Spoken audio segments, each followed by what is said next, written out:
जगदम्बिकायै नमः। ओम ऐं ह्रीं क्लीं चामुण्डाय विच्चे। श्रीमद्देवी भागवत महापुराण षष्ठ स्कंध।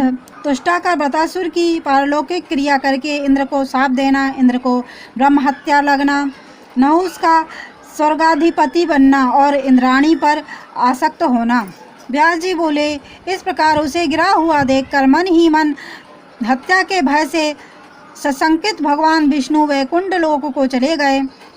तत्पश्चात इंद्र भी भयभीत होकर इंद्रपुरी को चल दिए। उस शत्रु व्रतासुर के मारे जाने पर मुनिगण भी भयग्रस्त हो गए कि हमने छलपूर्वक यह कैसा पाप कृत्य कर डाला। इंद्र का साथ देने से हमारा मुनि नाम व्यर्थ हो गया। हमारी ही बातों से व्रतासुर को विश्वास आया। विश्वासघाती के संग से हम सब भी विश्वासघाती हो गए। पाप की जड़ और अनर्थकारी इस ममता को धिक्कार है, जिसके कारण हम लोगों ने छलपूर्वक शपथ ली और उस असुर व्रतासुर को धोखा दिया। पाप करने का परामर्श देने वाला, पाप करने के लिए बुद्धि देने वाला, पाप की प्रेरणा देने वाला तथा पाप करने वालों का पक्ष लेने वाला भी निश्चित ही पापकर्ता के समान पापभाजन होता है। ब्रज में प्रविष्ट होकर व्रत की हत्या करने में सत्वगुण के मूर्त रूप भगवान विष्णु ने इंद्र की सहायता की और उसे मारा, अतः उन्होंने भी पाप किया।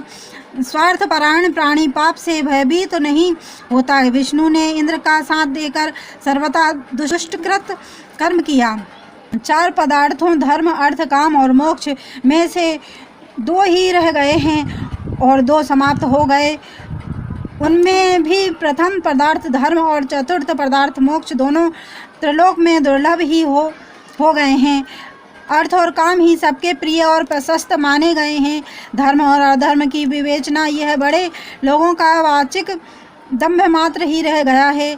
इस प्रकार मुनिगण भी बार बार मन में संताप करके उदास मन में से हतोत्साह होकर अपने अपने आश्रम को चले गए। हे भारत, उधर अपने पुत्र को इंद्र द्वारा मारा गया सुनकर तुष्टा दुख से संतप्त होकर अत्यंत दुखित हो रोने लगे। उन्हें इससे बहुत वेदना हुई। तदंतर वहाँ व्रत गिरा पड़ा था। वहाँ जाकर उसे उस स्थिति में देखकर तुष्टा ने विधि पूर्वक उसका पारलौकिक संस्कार कराया। तत्पश्चात स्नान करके जलांजलि देकर उसका और्ध्वदेहिक कर्म संपन्न करने के पश्चात उन शोक संतप्त तुष्टा ने पापी और मित्रघाती इंद्र को इस प्रकार शाप दे दिया कि जिस प्रकार शब्दों से प्रलोभित कर इंद्र ने मेरे पुत्र को मार डाला है, उसी प्रकार वह भी विधाता द्वारा दिए हुए महान दुख प्राप्त करे। इस प्रकार देवराज इंद्र को शाप देकर संतप्त तुष्टा सुमेरु पर्वत के शिखर का आश्रय लेकर अत्यंत कठोर तपस्या करने लगे। जन्मेजय बोले, हे पितामह, व्रतासुर को मारने के बाद इंद्र की क्या दशा हुई? उन्हें बाद में सुख मिला या दुख, इसे मुझे बतलाइए। व्यास जी बोले, हे महाभाग, तुम क्या पूछ रहे हो? इस विषय में तुम्हें क्या संदेह है? दिए गए शुभ अशुभ कर्म का फल तो अवश्य ही भोगना पड़ता है। देवता, राक्षस और मनुष्य सहित बलवान या दुर्लभ कोई भी हो, सभी को अपने द्वारा किए गए अत्यंत अल्प या अधिक कर्म का फल सर्वथा भोगना ही पड़ता है। भगवान विष्णु ने व्रतघाती इंद्र को इस प्रकार की मति प्रदान की थी। वे विष्णु उनके वज्र में प्रविष्ट हुए थे तथा उनके सहायक बने थे, परंतु विपत्ति में उन्होंने किसी भी तरह सहायता नहीं की। हे राजन, इस संसार में अच्छे समय में सभी लोग अपने बन जाते हैं और किंतु देव के प्रतिकूल होने पर कोई भी सहायक नहीं होता। पिता माता पत्नी सहोदर भाई सेवक मित्र एवं औरस पुत्र कोई भी देव के प्रतिकूल हो जाने पर सहायता नहीं करता। पाप या पुण्य करने वाला ही उसका भागी होता है। व्रत के मारे जाने पर अन्य सभी लोग चले गए। इंद्र तेजहीन हो गए। सभी देवता उसकी निंदा करने लगे और यह ब्रह्म हत्यारा है ऐसा मंद स्वर में कहने लगे। कौन ऐसा होगा जो शपथ खाकर और वचन देकर अत्यंत विश्वास में आए हुए तथा मित्रता को प्राप्त मुनि को मारने की इच्छा करेगा। उसकी यह बात देवताओं की सभा में, देवोद्यान में तथा गंधर्वों के समाज में सर्वत्र फैल गई। हत्या करने की इच्छा करने वाले इंद्र ने आज यह कैसा दुष्कृत कर्म कर डाला। मुनियों के द्वारा विश्वास दिलाए गए वृत्रासुर को छलपूर्वक मार करके मानो इंद्र ने वेदों की प्रामाणिकता का त्याग कर सौगंधों का मत स्वीकार कर लिया। इंद्र ने छल करके अत्यंत साहस से शत्रु को मार डाला। वचन देकर भी जिस प्रकार छलपूर्वक यह वृत्रासुर मारा गया, वैसा विपरीत आचरण इंद्र और विष्णु के अतिरिक्त कौन होगा जो कर सकता है। इस प्रकार की कथाएं तथा और भी बातें लोगों में व्यापक रूप से होने लगी। इंद्र भी अपनी कीर्ति नष्ट करने वाली इस तरह की बातें सुनते रहे। संसार में जिसकी कीर्ति नष्ट हो गई, उसके कलुषित जीवन को धिक्कार है। रास्ते में जाते हुए ऐसे व्यक्ति को देखकर शत्रु हंस पड़ता है। राजश्री इंद्रधुम्न ने कोई पाप नहीं किया था, फिर भी कीर्ति नष्ट हो जाने से वे स्वर्ग से गिर गए थे। तब पाप करने वाला कैसे नहीं गिरेगा। राजा ययाति का बहुत थोड़े हिस्से अपराध पर पतन हो गया था। इसी प्रकार एक राजा को 18 युगों तक केकड़े की योनि में रहना पड़ा था।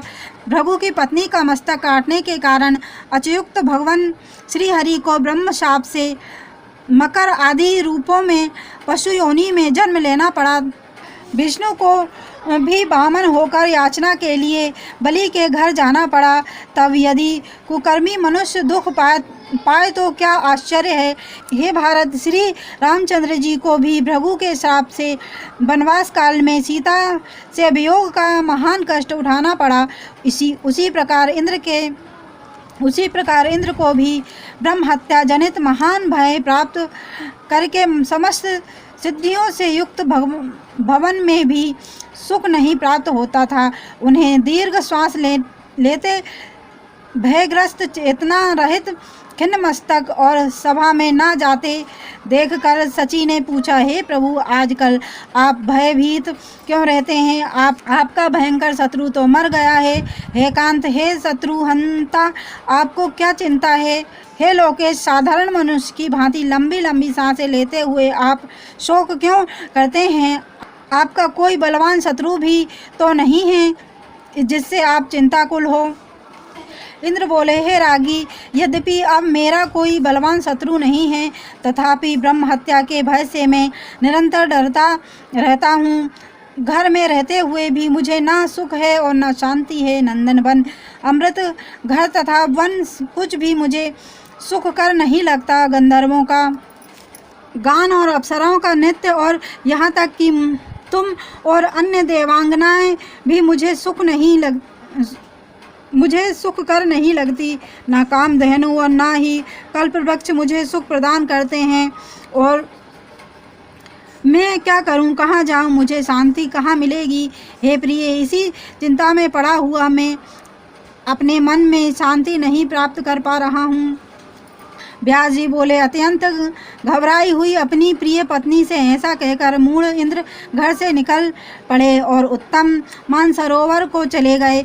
भय से पीड़ित और शोक संतप्त होकर वे एक कमल में प्रविष्ट हो गए। पाप कर्मों से पराभूत हुए देवराज इंद्र को कोई जान नहीं सका। वे सर्प के समान चेष्टा करते हुए जल में चिपकर रह रहे थे। उस समय वे इंद्र असहाय, चिंतित और व्याकुल इंद्रियों वाले हो गए। ब्रह्म हत्या के भय से दुखी होकर देवराज इंद्र के अदृश्य हो जाने पर देवगण चिंतातुर हो उठे तथा अनेक प्रकार के उत्पात होने लगे। ऋषि, सिद्ध और गंधर्वगण भी अत्यंत भयभीत हो गए। उपद्रव्यों के होने से संपूर्ण जगत अराजकता से ग्रस्त हो गया। उस समय अनावृष्टि उपस्थित हो गई और पृथ्वी वैभव शून्य हो गई। नदियों के स्रोत सूख गए और तालाब बिना जल के हो गए। इस प्रकार की अराजकता को देखकर स्वर्ग के देवताओं और मुनियों ने विचार करके नहुस को इंद्र बना दिया। राज्य प्राप्त करने पर राजा नहुस धर्मात्मा होते हुए भी राजश्री वृत्ति के कारण काम बाण से आहत हो विषय आसक्त हो गए। हे भारत, देवोद्यानों में कीड़ारत रहते हुए वे सदा अप्सराओं से घिरे रहते थे। उस राजा नहुस के मन में इंद्राणी सची के गुणों को सुनकर उन्हें प्राप्त करने की इच्छा हुई। उसने ऋषियों से कहा, मेरे पास इंद्राणी क्यों नहीं आती? आप लोग और देवताओं ने मुझे इंद्र बनाया, इसलिए हे देवताओं, सची को मेरी सेवा के लिए भेजिए। हे मुनियों तथा देवताओं, आप लोगों को मेरा प्रिय कार्य अवश्य करना चाहिए। इस समय मैं देवताओं का इंद्र और समस्त लोकों का स्वामी हूँ। सची शीघ्र ही आज मेरे भवन में आ जाए। उसके यह बात सुनकर चिंता से व्याकुल देवता तथा ऋषिगण सची के पास जाकर उन्हें प्रणाम करके कहने लगे, हे इंद्र पत्नी, दुराचारी नहुस इस समय आपकी कामना करता है।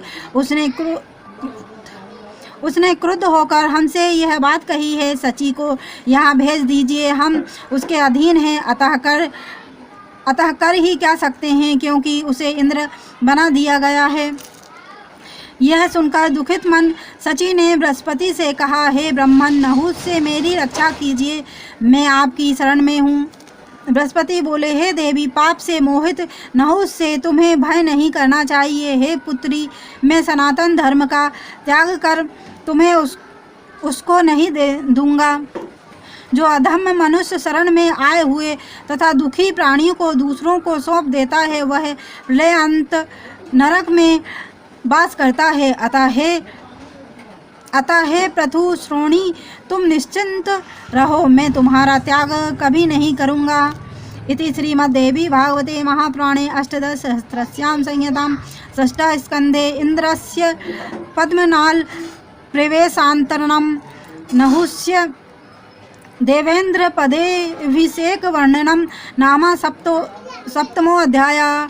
और देवी भागवत की महिमा सुनना अगर आपको पसंद है तो चैनल को लाइक एंड सब्सक्राइब करें। धन्यवाद।